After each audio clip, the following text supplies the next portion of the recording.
Hello and welcome back, everybody. So, in my last video I talked about the requirements and all this suffering that we go through to eventually tell ourselves that, okay, we deserve to have nice things or to be happy, whatever it may be. Now, this video is going to be, in a sense, related to that, but at the same time, it's not exactly the same thing that's happening, but there is some connections here. And the topic is about self-sabotaging. Now, self-sabotaging, we see that expressed in many different ways. We see it when we don't apply for a job that we feel that there's no way we'll get. It'll be expressed when we are interested in someone, and then we'll be telling ourselves, oh, there's no way that this person will be interested in me, so there's no use of even trying. It could be that you will tell yourself that you don't deserve, or you don't have what is required to lead a meaningful life, to live out your dreams, and all this thing, right? And this is there's a very close connection with self-sabotage, with low self-esteem, low self-worth.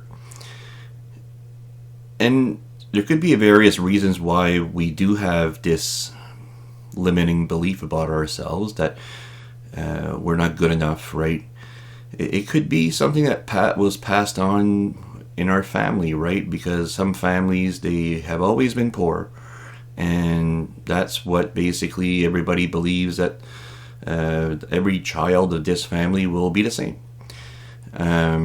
Or it could be basically you, that maybe like you really valued something one day, and let's say it was a sport, and you really loved this sport, but it ended up that you were not really that great at it. So when you started getting into the sport and were not really succeeding, then you started basically telling yourself you're not good enough, right? And this continued in your life in many different aspects, right? It can be in love, in a job, just in life in general, where you will be telling yourself that you're not good enough.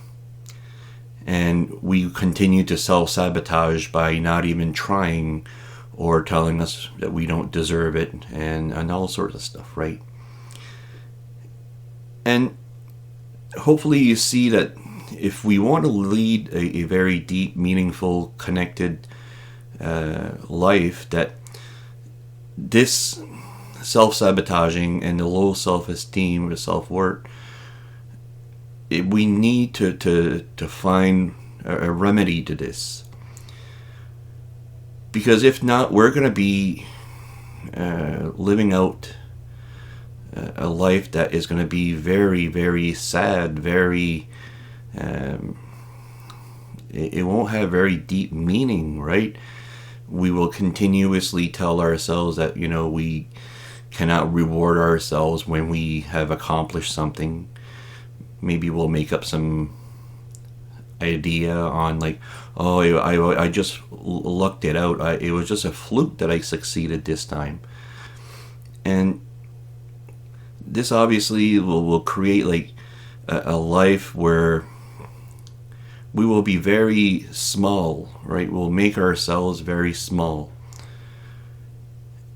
And some people will even push it further and try to be, unnoticeable, right? And this shows us that the lack of self-love that we have.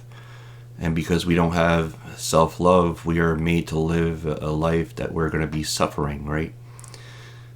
And this connects with what I talked about in the previous video, where we can even make up that we are suffering for a very divine reason, right? Divine suffering, some people call, right? That this is like righteous. The suffering that you are experiencing has deep spiritual meaning, right? And we can keep on living this way. You can make it as difficult as you want. You can make it as, draining. You can make it where you got to work 80 hours a week on this. And this is all you're doing, right? You can make it whatever you want. You can make it easy if you want to, right? But at the same time, if you say that I'm just going to get things automatically and I don't have to, do anything in a sense to feel connected, right? And I would say in a sense, yes, that's right, but you have to get out of your own way. We have to, if we're going to be connected spiritually, the one that is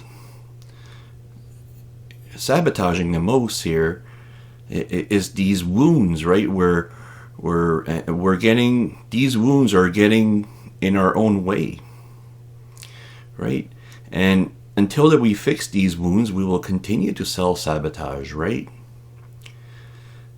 And hopefully people realize that this has to do with some issues that we had when we were younger, almost every single time, right? And some people might say, okay, well, I experienced something very traumatic recently. Yes, I know. Like, there are certain things, but most of the stuff that we will be like, will have low self-worth and will be self-sabotaging. Many of them have root when we were a child or, you're young. And that's where we have to go in order to be able to heal the sentiment that we have about ourselves that we're not deserving, right? Because this didn't start yesterday. We have a very strong belief that people that are self-sabotaging they have a very strong belief that they don't deserve. So this has been going around for quite a while. It's not something new. If it was something new, it wouldn't be as strong. It wouldn't be as resistant to allowing us to feel connected and to feel that we're worthy and all this. Now, I'm assuming that since you're watching this video, that you're interested in living that deeply connected, meaningful life, right? And if we are, then we're gonna have to take the time to explore what is going on with these kinds of beliefs that we have about ourselves, right? And we can also apply this to the beliefs that we have about the world, right? But that's going to be for another time. But we have to explore it, right? Explore why we think this way. And the further back we can go, usually, the more we can unravel this. And so we can start being released. This belief can release. It can release us because it's holding us, is restraining us, is making us believe that we're not good enough and all this stuff, right? So it is important to do this and to examine what is really going on if we're going to be successful in figuring out why we're doing all this stuff to ourselves that's not beneficial, is not helping us. It's right, it is more suffering that we're creating for ourselves. And I'll just end with this, that the mind, it is a wonderful servant, but it makes for a terrible master.